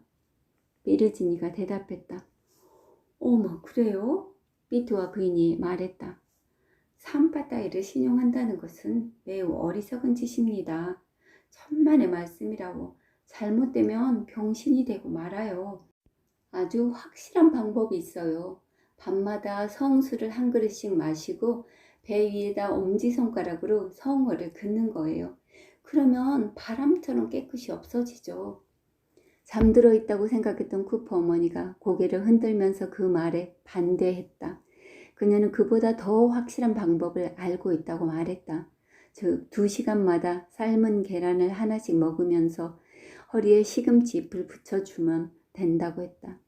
이 여자는 아주 진지한 표정이었지만 사팔뜨기 오기스틴만은 무슨 까닭에서인지 혼자 흥겨워서 그녀의 독특한 버릇인 암탉 같은 소리를 내면서 웃고 있었다. 모든 여자들은 이 계집애의 존재를 잊고 있었다. 제르베즈가 패티코트를 들어올리자 그 계집애가 머리를 쳐들고 새끼 돼지처럼 시트 위에서 뒹굴고 있었다. 그래서 끌어내어 한 대 갈기고는 일으켜 세웠다. 무엇이 우스우냐, 칠면조 같은 계집애야. 어른들이 이야기를 하고 있는데 가만히 엿듣고 있었구나. 그리고 제르베즈는 우기스틴에게 바티뇰에 있는 르라의 친구 집까지 세탁물을 배달해주고 와야 한다고 말했다. 제르베즈는 사팔뜨기의 팔에 세탁물 광주리를 걸어주면서 입구로 밀어냈다. 오기스틴은 얼굴을 찌푸린 채 훌쩍거리면서 눈 속으로 발을 끌고 나갔다. 이 사이에도 쿠퍼 어머니는 피트와 부인 클레망스는 삶은 계란과 시금치의 효능에 관해서 입씨름을 벌이고 있었다. 커피 한 잔을 손에 들고 생각에 잠겨있던 베리스니가 나지막한 소리로 말했다. 그야 때리고 껴안고 해도 괜찮아요. 선량한 마음만 가지고 있다면 언제나 잘 돼 나간다고요. 그리고 제르베즈 쪽으로 몸을 구부린 채 미소를 지으며 말했다. 정말이에요. 난 당신을 조금 더 원망하고 있지 않아요. 빨래터에서 있었던 일을 기억해요? 제르베즈는 당황했다. 이것이야말로 그녀가 가장 두려워하던 일이었다. 다음에는 랑티에와 아델의 이야기가 나올 것이라고 생각했다. 날로는 소리를 내면서 더욱 세찬 열기를 붉은 굴뚝으로 내뿜었다. 몸이 노곤하게 풀어진 여직공들은 될 수 있는 대로 늦게 일을 시작하려고 커피를 천천히 마시면서 무엇인가를 좀 더 묻고 싶은 듯 힘없는 표정으로 큰 길을 바라보고 있었다. 그들은 서로의 고백담을 털어놓기 시작했다. 만약에 10,000프랑의 연금이 있으면 무엇을 할 것인가에 관해서도 이야기했다. 그렇게 되면 그녀들은 아무 일도 하지 않겠다고 했다. 오후가 되면 이처럼 따뜻하게 불이나 쬐고 일 같은 건 쳐다보지도 않겠다고 했다. 이렇게 오후에는 난로불이나 쬐면서 일 따위는 멀리 던져버린 채 그것을 멸시하고 있을 것이다. 비르지니는 다른 사람에게는 이야기가 들리지 않도록 제르베즈 가까이 다가갔다. 그러나 제르베즈는 너무 노곤한 탓인지 축 늘어져서 화제를 바꿀 기력조차 없었다. 게다가 그녀는 입 밖에 내놓진 않았지만 마음 한구석에 어리는 감동으로 마음이 무거워져 이 갈색머리 키다리 여자의 얘기를 은근히 기다리기까지 했다. 적어도 내가 당신을 괴롭히는 일은 없겠지요? 비르지니는 계속했다. 벌써 몇 번이나 입 끝까지 나오려고 했어요. 이왕 말이 나왔으니까 이야기를 해버리는 게 좋겠죠? 난 옛날 일로 당신을 조금 더 원망하고 있지 않아요. 정말이에요. 당신에게 원한 따위는 가지고 있지 않아요. 그녀는 설탕을 마저 마시기 위해 컵 바닥에 남은 커피를 휘저었다. 그러고는 입맛을 다시며 조금 마셨다. 제르베즈는 가슴이 죄드는 기분으로 그녀의 다음 말을 기다렸다. 그녀는 비르지니가 볼기를 얻어맞은 일을 정말 용서하고 있을지 의심스러웠다. 이 여자의 검은 눈동자에서 노란 불꽃이 타오르는 것을 보았기 때문이다. 이 키가 큰 악마는 원한을 호주머니에 감추어두고 손수건으로 덮어놓았음에 틀림없다. 당신에게는 충분한 이유가 있었어요. 그녀는 말을 이었다. 지독한 꼴을 당했으니까요. 난 공평하다고요. 정말이에요. 나 같으면 칼부림이 벌어졌을 거예요. 그녀는 컵을 입에 가져다 대면서 다시 한 모금 마셨다. 그러고는 쉬어가면서 띄엄띄엄 하던 말을 갑자기 빠른 말로 바꾸어 단숨에 되뇌기 시작했다. 그러니 그런 짓을 하고 그 두 사람이 행복해질 수 있었겠어요? 행복의 냄새도 맡을 수 없지. 두 사람은 멀리 글라시에르 방면으로 갔어요. 언제나 진흙이 무릎까지 빠지는 더러운 곳으로 가서 살았어요. 나는 이틀 뒤에 그들과 함께 식사를 하러 갔죠. 합석 마차를 탔는데도 엄청나게 먼 곳이었어요. 그런데 당도해보니 그 두 사람은 벌써 한창 싸우고 있더라고요.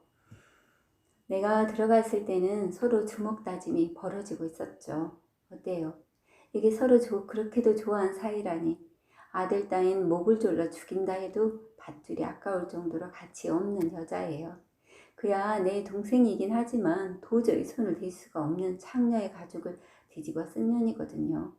나한테도 꽤나 몹쓸 짓을 했죠. 이야기하면 길어지지만 우리끼리만 할 이야기죠. 랑티에는 당신이 더 잘 알고 있겠죠? 그 사람도 그다지 좋은 사람은 아니더군요. 어줍지 않은 일로 당신을 마구 때리는 형편없는 사람이었죠. 안 그래요?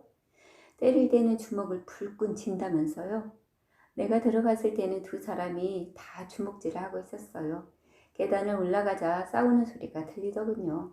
어떤 때는 경찰관이 오기도 했대요. 랑티에는 남쪽 지방에서 먹는 그 뭉클한 기름을 넣은 수프를 만들어 달라고 했는데 아델이 역한 냄새가 난다고 싫다고 했던가 봐요. 두 사람은 기름병이니 소스 냄새니 스프 그릇에 손이 잡히는 대로 얼굴을 향해 마구 던졌어요. 끝내는 이웃 사람들이 깜짝 놀라 뛰쳐나올 정도로 큰 싸움이 되고 말았죠. 그녀는 그 밖에도 심했던 싸움 이야기를 많이 했다. 그들 부부에 관한 이야기는 끝이 없었다. 머리털이 곤두설만한 일도 그녀는 알고 있었다. 이제는 아무 말도 하지 않았지만 입가에 희미한 미소처럼 보이는 신경질적인 주름살을 만들면서 그 이야기를 빠짐없이 듣고 있었다. 곧 7년째로 접어들지만 그날 이후 그녀는 랑티의 소식을 전혀 듣지 못했다.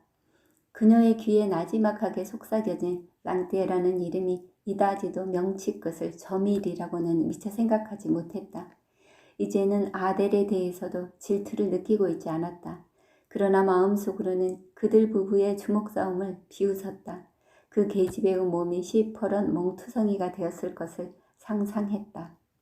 제르베즈는 상대방에게 그런 일에 흥미를 느끼고 있는 것처럼 보이기가 싫어서 아무것도 물어보지 않았다. 그녀로선 비르지니의 이야기가 갑자기 마음의 공허를 메워주는 것 같은 느낌이었다. 이제야 비로소 그녀의 과거가 현재와 연결된 것 같았다. 그러는 동안에도 비르지니는 다시 컵에 코를 댔다. 눈을 반쯤 감고 설탕이 녹지 않은 커피를 홀짝이며 마셨다. 제르베즈는 무슨 말이라도 해야 할 것 같아서 무관심한 표정으로 물었다. 그래서 그 사람은 아직도 글라시에르에 살고 있나요? 아니죠. 참 내가 당신에게 말하지 않았던가요? 일주일 전부터 함께 살지 않는다더군요. 아델은 어느 날 아침 옷가지를 챙겨 나가버렸어요. 그런데도 랑티에는 쫓아오지 않았다는 거예요. 비르지니가 대답했다. 이젠 함께 살지 않는다고요? 제르베즈는 자기도 모르게 가벼운 고함 소리를 지르며 큰 소리로 되물었다. 도대체 누구 얘기예요? 클레망스가 쿠퍼 어머니와 피트와 부인과의 대화를 중지하고 물었다. 아무것도 아니야. 당신은 모르는 사람이야. 비르지니가 대답했다. 그러나 그녀는 제르베즈를 가만히 바라보며 상대방이 매우 흥분해 있다는 것을 알아차렸다. 그녀는 가까이 와서 다시 그 이야기를 되풀이하면서 어떤 짓궂은 즐거움을 맛보려는 것 같았다. 그리고 갑자기 랑티에가 만약 그녀의 주변에서 어슬렁거린다면 어떻게 할 것이냐고 물었다. 사내라는 것은 워낙 이상한 것이어서 랑티에도 첫사랑에게 돌아올 수도 있지 않느냐는 것이었다. 제르베즈는 몸을 똑바로 하고 의젓하고도 품위가 있는 태도를 보였다. 그녀는 남편이 있는 몸이었다. 랑티에를 집 밖으로 쫓아내고 말 것이다. 그것뿐이다. 두 사람 사이에는 아무런 관계도 있을 수 없다. 악수조차도 할 필요가 없는 사람이었다. 실제로 그 남자와 직접 대면하는 일이 있어도 그녀는 아무렇지 않을 것이다. 잘 알고 있어요. 그러나 에티엔느는 그 사람 아들이니까 두 사람 사이에는 끊을래야 끊을 수 없는 관계가 있어요. 랑티에가 에티엔느에게 키스를 해주고 싶다면 에티엔느를 내놓겠어요. 아버지가 그 아들을 사랑하는 것은 막을 수가 없으니까요. 푸아송 부인, 그러나 그 사람이 나에게 손가락 하나라도 까딱하는 날에는 나는 내 몸을 갈기갈기 찢기는 한이 있더라도 용납하지 않을 거예요. 우리 이런 이야기 그만해요. 이 마지막 말을 하면서 그녀는 이 다짐을 영원히 봉해 놓기라도 하려는 듯 공중에 성호를 그었다. 그러고는 이 이야기는 이 정도로 끝내고 싶었으므로 깜짝 놀라며 잠에서 깬 것처럼 여직공들을 향해 소리쳤다. 이봐요. 세탁물이 저절로 다리미질이 된다고 생각해요? 너무 쉬었어. 빨리 일을 하자고요. 그러나 여직공들은 서두르지 않았다. 치마 위에 팔을 늘어뜨리고 한 손에는 커피 찌꺼기가 조금 남은 빈 잔을 아직도 들고 있었다. 그리고 그녀들은 계속 짓거려댔다. 그 애는 설레스틴이라는 계집애였어요. 난 그 애를 잘 알고 있어요. 고양이 털을 좋아했는데 어디에 애나 고양이 털이 있다고 생각해서 언제나 이렇게 혀를 움직였어요. 클레망스가 말했다. 내 친구 중에는 뱃속에 벌레가 있는 여자가 있었어요. 그런데 그 벌레라는 것이 제 멋대로 생겨먹은 것이어서 병아리를 먹지 않으면 뱃속을 마구 쑤시고 아프게 했거든. 남편은 7프랑의 수입이 있었는데 그 수입은 죄다 이 벌레의 미끼밖에는 안 되는 거야. 클레망스가 말했다. 나 같으면 그런 것쯤은 문제도 없이 고칠 수가 있을 텐데. 쿠퍼 어머니가 말을 가로막았다. 그렇고 말고 생지를 구워 먹으면 되지. 그렇게 하면은 벌레는 죽어버려요. 제르베즈까지도 다시 홍고난 나태 속으로 빠져들고 있었다. 그러나 기운을 차리고 일어섰다. 하는 일 없이 오후를 보내버린 것이다. 이래가지고는 지갑에 돈이 들어올 리가 없다. 그녀는 앞장서서 만지던 커튼에 다시 매달렸다. 살펴보니 거기에는 커피 얼룩이 묻어 있었다. 그래서 다리미질을 하기 전에 물수건으로 그 얼룩을 문질러 지워야 했다. 여직공들은 난로 앞에서 기지개를 켜면서 얼굴을 찌푸리고 다리미의 손잡이를 더듬었다. 클레망스는 움직이기 시작하자 혀까지 토해낼 정도로 심한 기침을 했다. 이윽고 그녀는 와이셔츠를 완성하여 커프스와 칼라에 핀을 꽂았다. 피트와 부인은 다시 새 패티코트를 꺼냈다. 그럼 또 봐요. 난 치즈 4파운드 반을 사러 나왔는데 집에 있는 푸아송은 내가 너무 추워서 길에서 얼어 죽은 것으로 생각할 것 같아요. 비르지니가 말했다. 그러나 그녀는 보도를 두어 걸음 나가다 말고 다시 문을 열고 거리 저쪽에서 오기스틴이 애들과 얼음을 지치고 놀고 있다고 외쳤다. 그 게른뱅이는 적어도 2시간 전에 가게를 나갔었다. 그녀는 붉은 얼굴에 숨을 헐떡이며 팔에 바구니를 낀 채 눈덩이를 머리 위에 매달고 뛰어다니고 있었다. 그러고는 길이 미끄러워 걸을 수가 없었다는 변명을 하면서 잔소리를 늘어놓았다. 어떤 장난꾸러기가 장난으로 계집애의 호주머니에 얼음덩이를 넣었는지 얼음이 녹자 그 호주머니는 깔때기처럼 가게에 물을 뿌리기 시작했다. 이즈음 제르베즈는 오후를 언제나 이런 식으로 보냈다. 가게는 그 근처에서 추위를 타는 사람들의 피난처가 되었다. 그 두 도로의 모든 사람들은 그곳이 따뜻하다는 것을 잘 알고 있었다.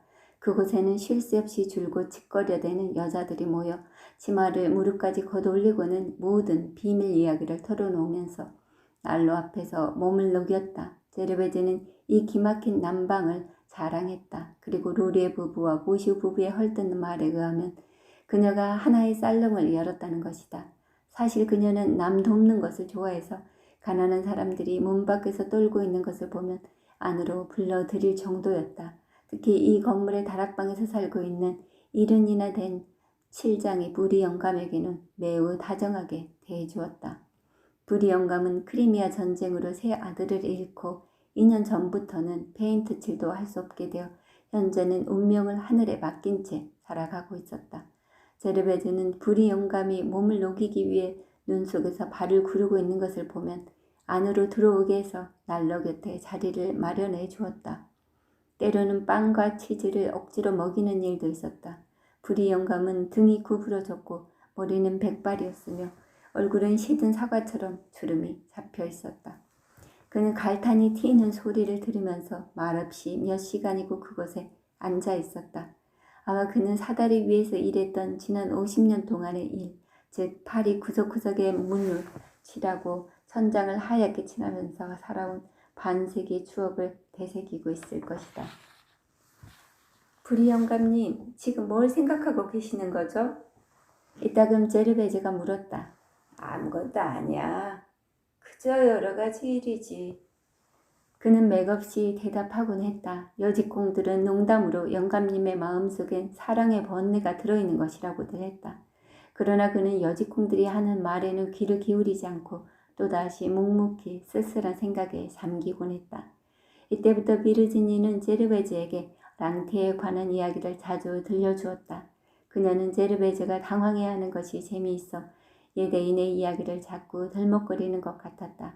어느 날 그녀는 랑테를 만났다고 말했다. 그러나 제르베즈가 잠자코 있었으므로 더 이상 덧붙이지는 않았다. 그러나 그 이튿날에는 랑테가 애정어린 말로 오랫동안 그녀에 관한 이야기를 하더라고 했다. 제르베즈는 적잖이 가슴이 설레었다. 랑테의 이름이 튀어나오면 마치 이 사내가 무엇인가를 자기의 살갗에 남기고 간 것처럼 언제나 그녀의 명치께를 뜨겁게 달구어 놓았다. 그녀는 스스로 자기 의지가 강하다고 확신했다. 정숙이란 행복의 반을 차지하는 것이므로 정숙한 여자로 살아가기를 원했다. 그러므로 남편에 대해서도 마음에 거리끼는 일은 아무것도 없었고 그런 일을 생각해 본 적도 없었다. 그래서 이런 일로 쿠퍼에게 죄책감 따위를 느낄 필요는 없었다. 그녀는 오히려 가슴을 죄며 마음속으로는 주저하면서도 그 대장장이를 떠올렸다. 랑테의 기억이 다시 되살아나고 차츰 거기에 끌려간다는 것은 구제에 대해서 우정과도 같은 아직도 고백하지 않는 두 사람의 사랑에 대해서 배반하는 느낌이 들었다. 그 다정한 친구에 대해서 죄를 범하고 있다고 생각하니 그녀는 며칠 동안이나 우울한 기분을 풀 수가 없었다. 가정 밖에서는 오직 이 남자 한 사람에게만 애정을 쏟고 싶었다. 비르지니는 그녀의 얼굴에서 다시 정념이 불타오르기를 기다렸으나 그녀의 표정은 더러운 것을 모두 초월해버린 듯 매우 숭고해 보였다. 봄이 되자 제르베즈는 구제에게로 피난을 갔다. 의자에 앉아 깊은 생각에 잠기면 호련히 자신의 첫사랑을 생각하지 않을 수가 없었다. 그녀는 랑티에가 아델과 헤어진 후 옛날 떠나갈 때 그 트렁크에 속옷을 챙겨놓고 다시 마차를 타고 그녀 곁으로 돌아오는 모습을 머릿속에 그려보았다.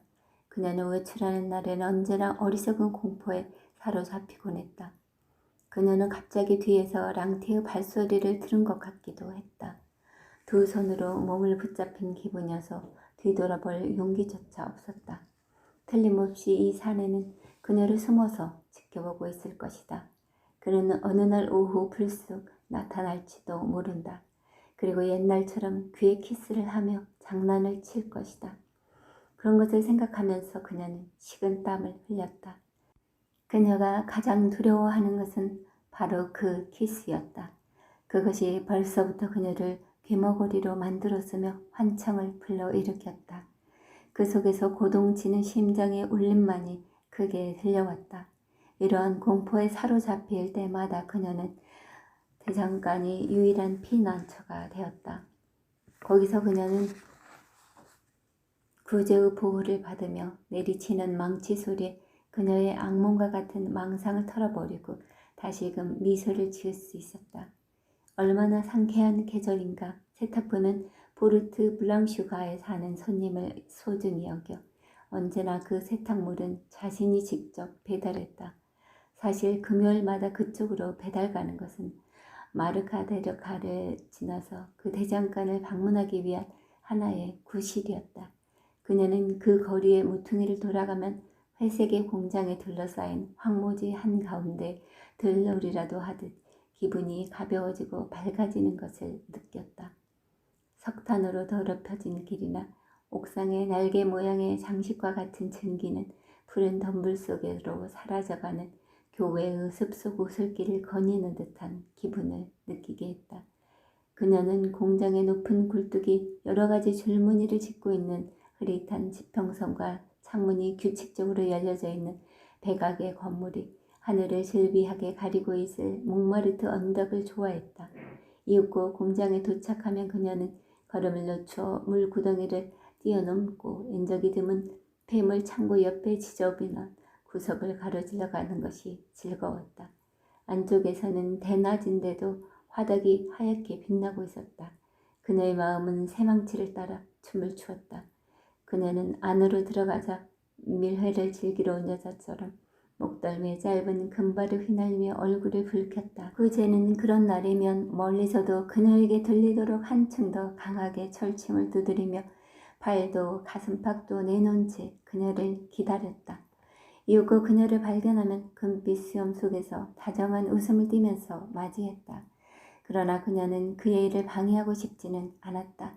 근육이 부풀어 오른 억센 팔로 쇠망치를 휘두르고 있을 때의 이 남자를 더 좋아했으므로 쇠망치를 휘두르도록 자꾸 부탁했다. 그녀는 풀무질에 매달려 있는 에티엔느 곁으로 가서 볼을 가벼이 토닥거려 주었다. 그러고는 볼트를 구경하면서 1시간 정도 머물렀다. 두 사람은 불과 10마디도 주고받지 않았다.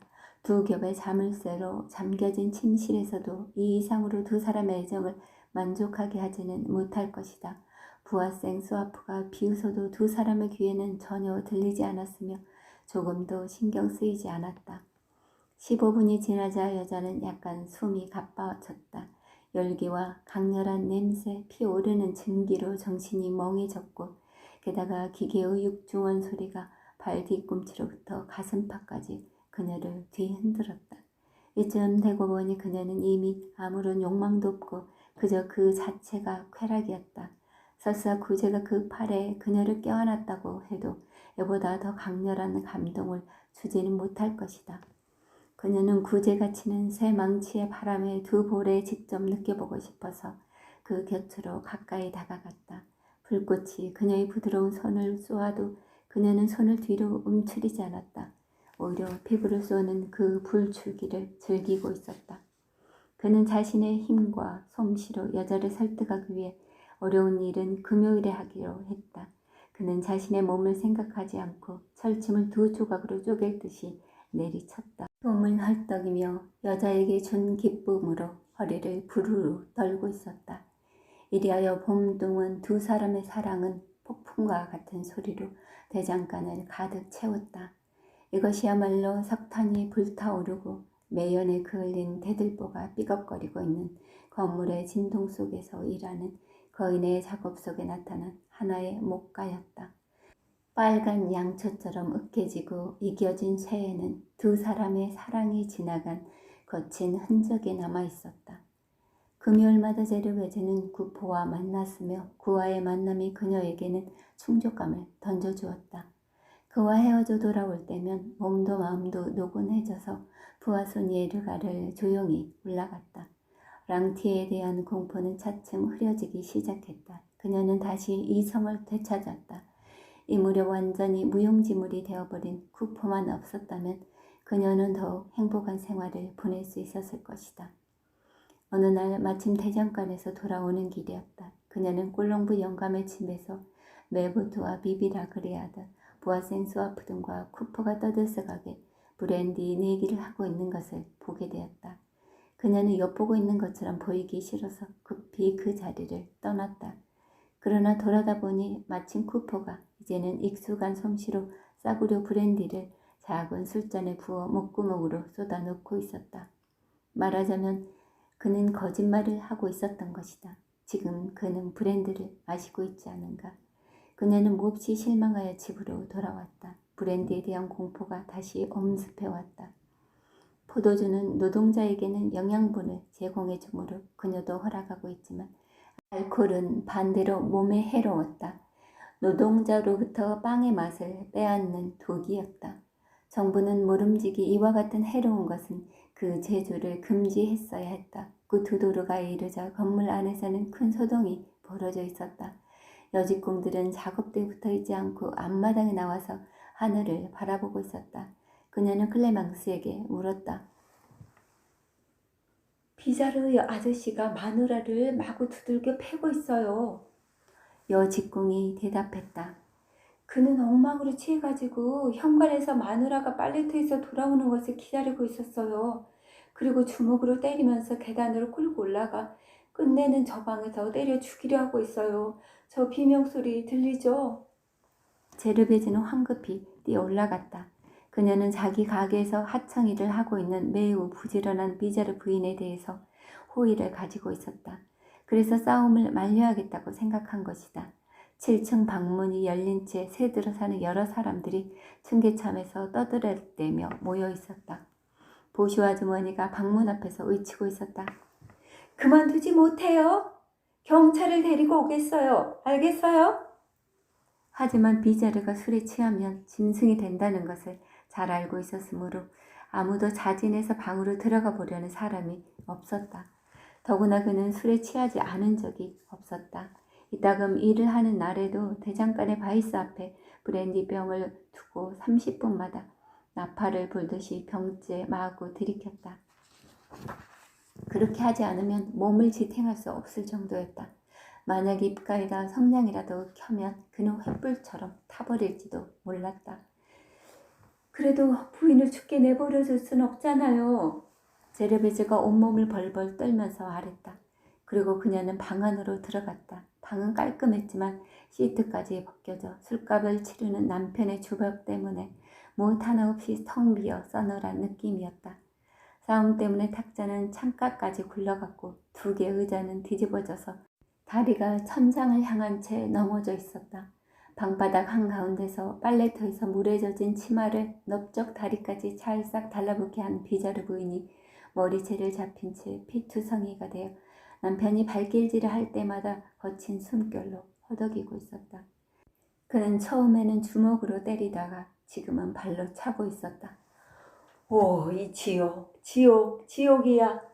그는 발길질을 할 때마다 숨가쁜 소리로 중얼거렸다. 그는 그저 이 말만 되풀이하면서 차츰 목이 메어오자 더욱 심하게 발길질을 해댔다. 이윽고 그는 목소리가 나오지 않게 되었다. 누더기 같은 바지와 작업복 윗도리를 입은 그는 몸을 빳빳하게 세운 채 더러운 수염을 기른 창백한 얼굴에 붉은 반점이 있는 벗어진 이마를 흔들며 아무런 표정도 없이 미친 듯 발길질을 해대고 있었다. 층계참에서는 이웃 사람들이 그녀가 오늘 아침 20수를 달라는 남편의 청을 거절했기 때문에 저렇게 맞고 있는 것이라고 했다. 계단 밑에서 보슈의 소리가 들렸다. 그는 자기 아내를 큰 소리로 부르고 있었다. 내려와요. 죽게 내버려둬요. 그러면 그만큼 인간 쓰레기가 줄어들 테니. 그러는 동안 무리 영감이 제르베제를 뒤따라 그 방으로 들어갔다. 2 사람은 어떻게 해서라도 자물쇠 직공을 설득하여 문간 쪽으로 밀어내려고 했다. 그러나 그는 말없이 입에 거품을 뿜으며 뒤돌아보았다. 그의 파리한 눈에는 알코올 기분이 불타올랐으며 살기에 찬 불꽃이 번쩍이고 있었다. 제르베제는 손목에 상처를 입었고 늙은이는 탁자 위에 쓰러졌다. 바닥에서는 비자르 부인이 입을 크게 벌린 채 눈을 감고 숨을 몰아쉬고 있었다. 그제야 비자르는 자기가 그녀를 죽이려다 놓쳤다는 것을 알게 되어 미친 듯이 날뛰며 허공을 치기도 하고 그래도 시원치 못해 자기 자신을 때렸다. 이 참극이 벌어지는 동안 제르베즈는 방구석에서 아버지가 어머니를 때려 죽이려는 광경을 바라보고 있던 4살 배기 딸 랄리를 발견했다. 랄리는 페르시아 천으로 만든 모자를 똑바로 쓰고 창백한 얼굴에 진지한 표정을 하고 하루 전에 젖을 뗀 동생 앙리에뜨를 감싸듯이 가슴에 안고 서 있었다.